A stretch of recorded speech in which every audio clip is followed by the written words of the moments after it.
आखिर कर्ण और एकलव्य में से कौन था सर्वश्रेष्ठ धनुर्धारी? अगर दोनों के बीच महायुद्ध होता तो किसकी विजय होती? आप देख रहे हैं मिस्टीरियस सिंधु। तो चलिए अब करते हैं ज्ञान की बात। वीडियो में आगे बढ़ने से पहले हमारे चैनल को सब्सक्राइब अवश्य करें और बेल आइकन जरूर दबाएं। साथ ही कमेंट बॉक्स में दोनों ही योद्धाओं की तारीफ अवश्य कीजिएगा। सूर्यपुत्र कर्ण और एकलव्य दोनों ही महाभारत के सर्वश्रेष्ठ धनुर्धारी थे। लेकिन क्या होता अगर सूर्यपुत्र कर्ण और एकलव्य का आमना सामना होता?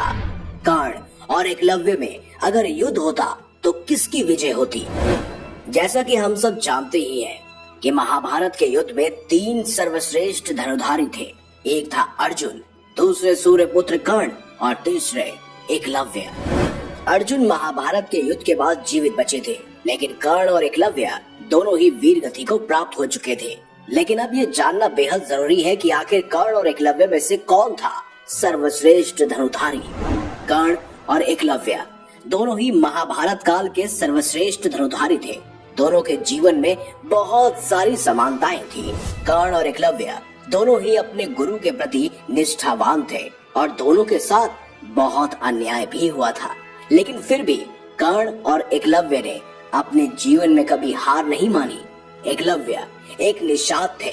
बचपन से वो धनुर्विद्या में रुचि रखते थे, इसीलिए धनुर्विद्या सीखने के लिए एकलव्य गुरु द्रोण के पास गए थे। लेकिन गुरु द्रोणाचार्य ने उनकी जाति के कारण उन्हें शिक्षा देने से इनकार कर दिया था, क्योंकि वो पहले ही अर्जुन को ये वचन दे चुके थे कि वह अर्जुन को एक सर्वश्रेष्ठ धनुर्धारी बनाएंगे जैसा विश्व में कोई ना हो।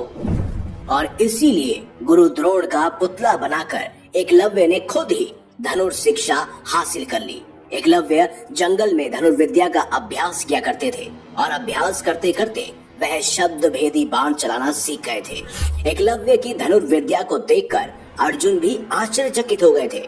अर्जुन ने खुद स्वीकार किया था कि धनुर्विद्या में अर्जुन कभी भी एकलव्य की बराबरी नहीं कर सकते। पहले तो द्रोणाचार्य ने एकलव्य को शिक्षा नहीं दी। इसके बाद जब द्रोणाचार्य को पता चला कि एकलव्य द्रोण को गुरु मानकर सर्वश्रेष्ठ धनुर्धारी बन गए थे, तब द्रोणाचार्य ने गुरु दक्षिणा में एकलव्य का अंगूठा मांग लिया। इसके बाद हंसते हुए एकलव्य ने गुरुजन को अपना अंगूठा दान कर दिया। इतिहास में किसी भी शिष्य ने अपने गुरु के लिए इतना बड़ा त्याग नहीं किया था जो एकलव्य ने किया।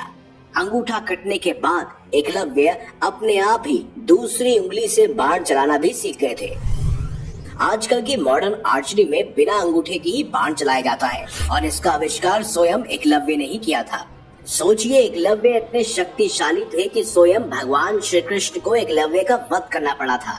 एकलव्य की शक्ति के बारे में एक बार भगवान श्री कृष्ण ने अर्जुन को भी बताया था।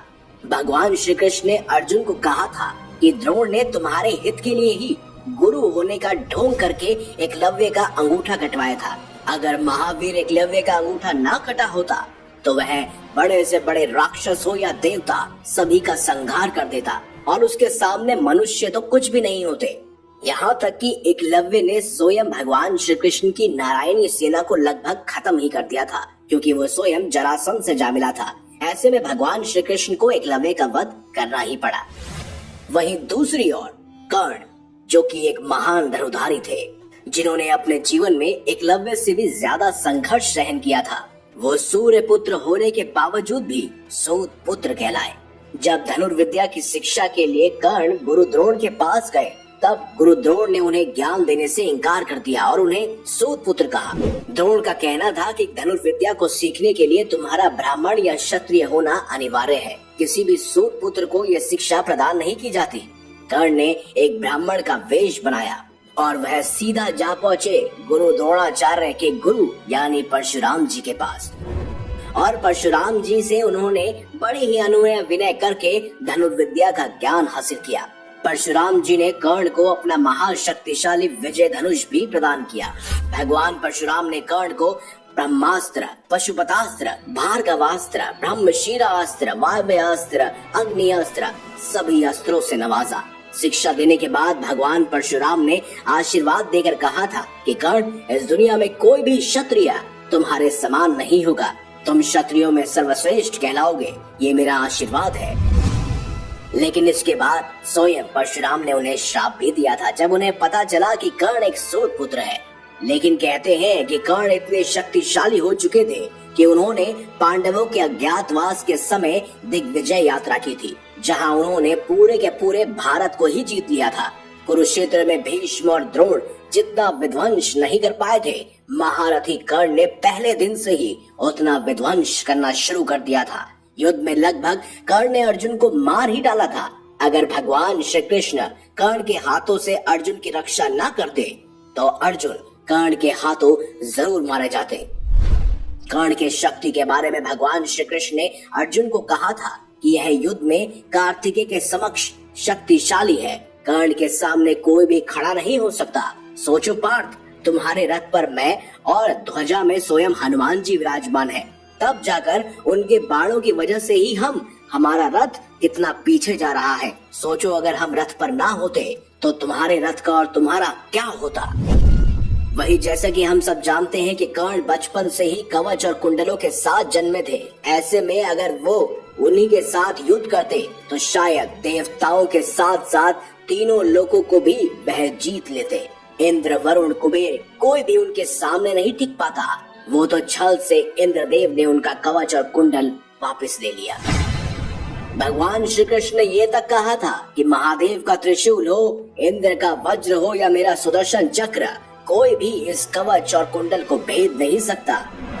सोचिए, महाभारत के युद्ध के अंत तक अगर कर्ण के पास कवच और कुंडल होते तो कोई भी उनका बाल भी बांका नहीं कर पाता। यहाँ तक कि महाभारत में स्वयं वेद व्यास ने उन्हें एक युवा योद्धा के तौर पर प्रदर्शित किया है, क्योंकि कुंडल में अमृत बसता था, जिस वजह से उन्हें हर बार ऊर्जा प्रदान होती थी। इसीलिए वह युद्ध में कभी भी थकते नहीं थे। एकलव्य और कर्ण दोनों ही महाभारत काल के सर्वश्रेष्ठ धनुर्धारी और योद्धा थे, लेकिन मुझे लगता है कि कर्ण ही सबसे ज्यादा शक्तिशाली होते। लेकिन आपका क्या मानना है वो भी मायने रखता है, तो कमेंट बॉक्स में हमें जरूर बताइए कि एकलव्य और कर्ण दोनों के बीच अगर युद्ध होता तो आखिर किसकी विजय निश्चित होती। और कमेंट बॉक्स में जिसका नाम सबसे ज्यादा दिखेगा वही जीतेगा। जाते जाते आपके सामने कुछ खास सवाल छोड़ जाता हूँ। क्या होता अगर एकलव्य का अंगूठा ना कटता? क्या एकलव्य सबसे सर्वश्रेष्ठ धनुर्धारी बन जाते? क्या होता अगर कर्ण का कवच और कुंडल उनसे छल से नहीं छीना जाता? तो क्या वो भी सर्वश्रेष्ठ धनुर्धारी बन जाते? और क्या उसके बाद पांडव कभी भी एकलव्य और कर्ण का मुकाबला कर पाते? कमेंट बॉक्स में हमें जरूर बताइएगा। वीडियो अगर आपको अच्छी लगी है तो लाइक कीजिए, हमारे चैनल को सब्सक्राइब कीजिए और ज्यादा से ज्यादा शेयर भी कीजिए। मिलेंगे अगली बार एक नई खास वीडियो के साथ। अब तक के लिए देखते रहिए संपूर्ण ज्ञान का केंद्र बिंदु मिस्टीरियस हिंदू।